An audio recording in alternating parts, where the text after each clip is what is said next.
Look, we all have our ups and downs, and sometimes it feels like it's hard to maintain a positive mental attitude. But good news, my friend, there is a surefire way to keep a positive mental attitude no matter the situation. I've learned a lot of these lessons from the roles I've been blessed to be in. And many times it all goes back to me learning that I have the power within me to change the situation that I'm in. Look, without recognizing that you have an innate power within you, we betray ourselves. We are betraying ourselves and others who depend on us because we lose this footing of a positive mental attitude. So, you might be wondering, how can you maintain a positive mental attitude? Well, I'm gonna show you how. So, let's get at it. I'm Rob Johnson and welcome to the Legacy Gentleman channel. Today I'm gonna go over some rules that I've learned to help build your winning attitude. The first rule is to be optimistic. This rule here is underrated and sometimes people even call it cliche, but it has tremendous amount of power. See, being optimistic means that you can manage to find the silver lining or the positive way out in any situation. Pair this with that old adage that everything happens for a reason, you will be well on your way to adopting a winning and optimistic attitude. Next, accept 100% accountability for everything that happens in your life. So when you adopt this attitude, you are well on your way to becoming a winner because you are aware that you're in control of the most important thing, your perspective. So if you walk around acting like a victim, can you guess what's gonna happen next time? Just kind of guess a little bit.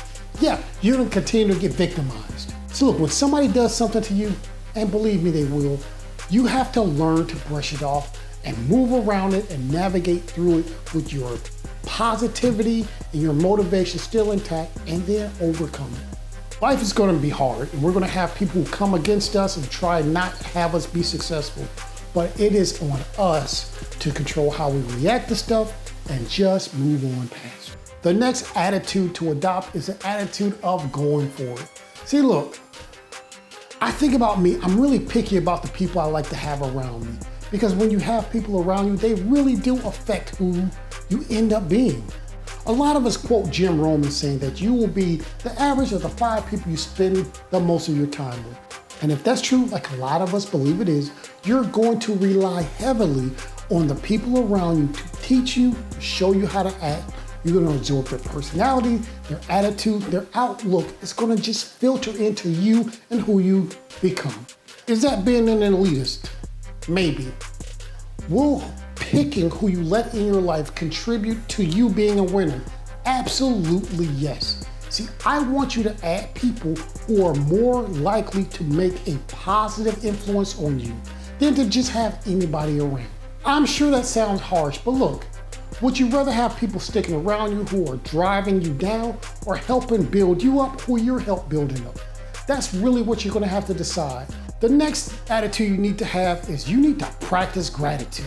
I think a lot of people who are on the right track in their life do a lot of great things, but they're in poverty due to a lack of gratitude. See, having received many gifts from God, they cut the wires to that blessings because they don't exercise gratitude. We need to be better than that. So we need to choose to practice gratitude every day rather than focusing on wins or focusing on losses. Look, there are so many people and they complain about stuff that's beyond their control when they have so much to be grateful for. If they focus on the things that they are grateful for, then they will have a better outlook on life and in the world. Look, this frustration is kind of understandable. If you're working hard, doing all the right things every day, and you feel like you're not seeing the success that you believe is due to you, I understand how it can be frustrating. You're not gonna be on the path to have a winning attitude without being grateful for the stuff you do have. In fact, when you start focusing on the stuff you don't have, you'll get in a downward spiral that'll continue to degrade till you're at the lowest point in your life. So practice more gratitude and be more grateful for what you do have. That's gonna start lifting you up. The next principle is you need to believe in yourself. Look, I understand that this is another one of those underrated gems, right? You feel like, hey, life's a struggle, believe in yourself, blah, blah, blah. But look, I too have struggled with this from time to time. I have big goals, I have a lot of stuff I want to accomplish, and when you start to come up short, you're like, oh, What am I lacking?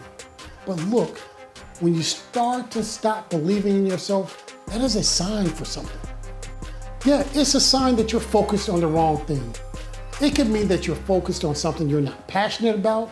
It could also mean that what you're doing now is something you need more education on, or you've kind of drifted off of what your purpose is on, or even past that, you might be working on the wrong thing. But here's the main idea. In general, you are awesome, and you know you're awesome. You know that you can make yourself better to rise to any occasion. But when you have this lack of belief in yourself, it's a sign that your focus is misguided. So have belief in yourself. Have belief in your ability to accomplish what you want to accomplish, and you will end up where you envision. To have a winning attitude, you have got to have faith. Faith is another one of those difficult things to have. In addition, because it requires you to have a hands-off approach to some things.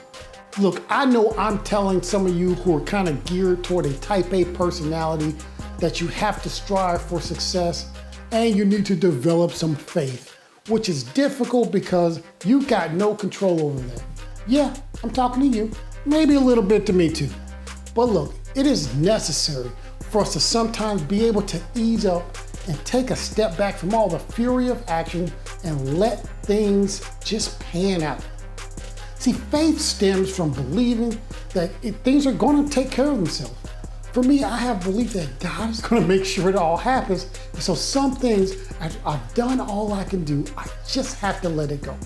So do the best you can, ease up a bit, and hey, it's all going to work out. Once again, for its type A personality, here's another thing you need to understand. You cannot prepare for everything, so don't even try. Now, I'm not saying prepare for nothing, but I'm saying you cannot prepare for every possible outcome. Look, it just doesn't work. And believe me, I've tried. And the best thing you can do is to have a detached coolness about whether things end up turning out or not.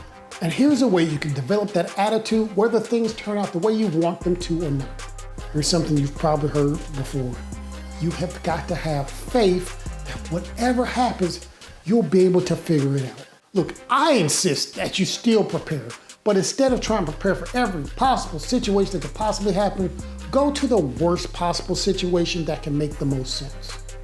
And then think about what you would do if it actually happened and prepare for it. After you do that, you prepare for an event that you've made up your mind, and then when it comes to terms with the fact that you'll be able to recover from however it turns out, even if you didn't initially see it happening that way.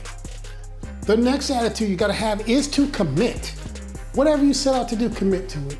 This is another underrated aspect of developing a winning attitude because it's really intangible. Commitment is one of those things that you can't really see it because it's not really present.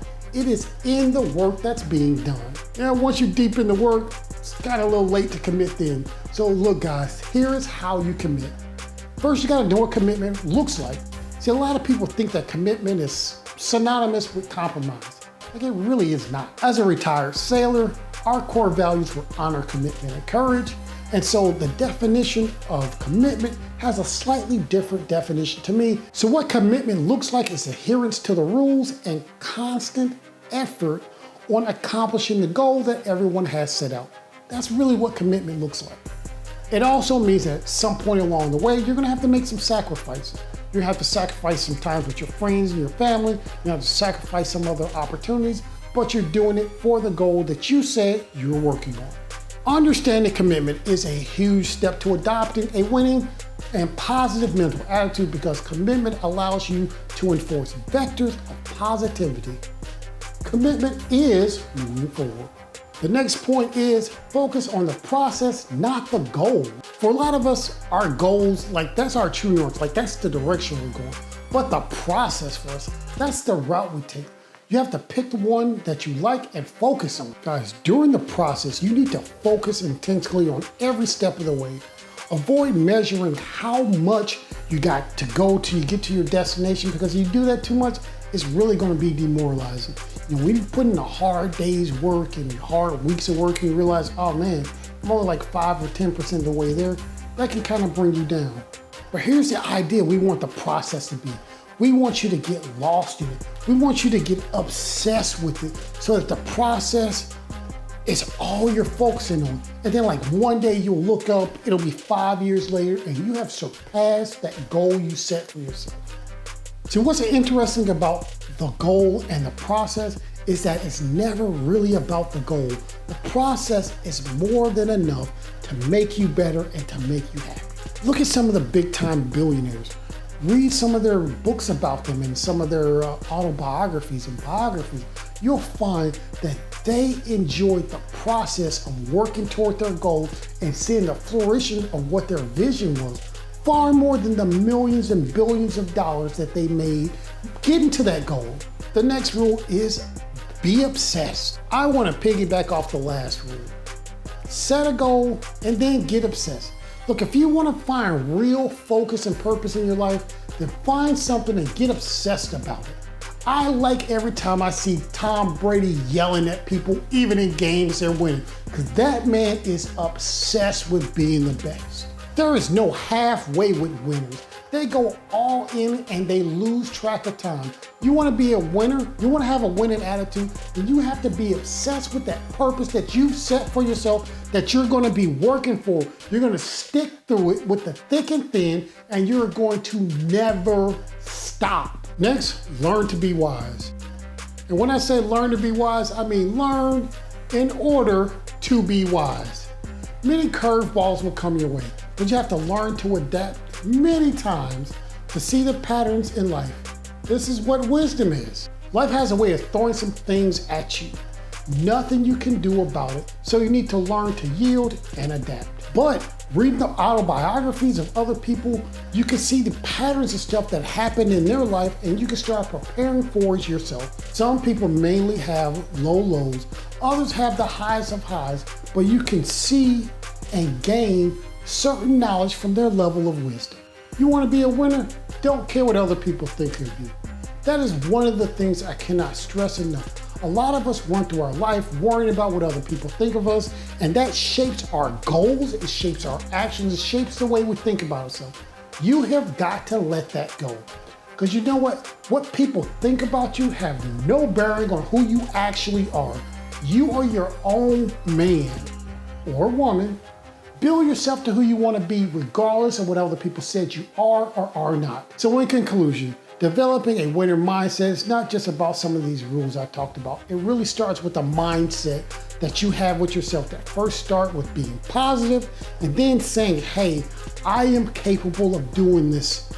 These are mindsets that you can carry today and live on for the rest of your life till you carry yourself to that destination you want your life to be. It has to be a switch that you turn on, start being positive, and start winning no matter what happens. I'm Rob Johnson. Thanks for stopping by the Legacy Gentleman channel. If you saw something in this video you thought useful, please like it. If you want to see more videos like this that helps you to become the best you can be, subscribe to this channel. That's all we make here. And until next time, go be legendary.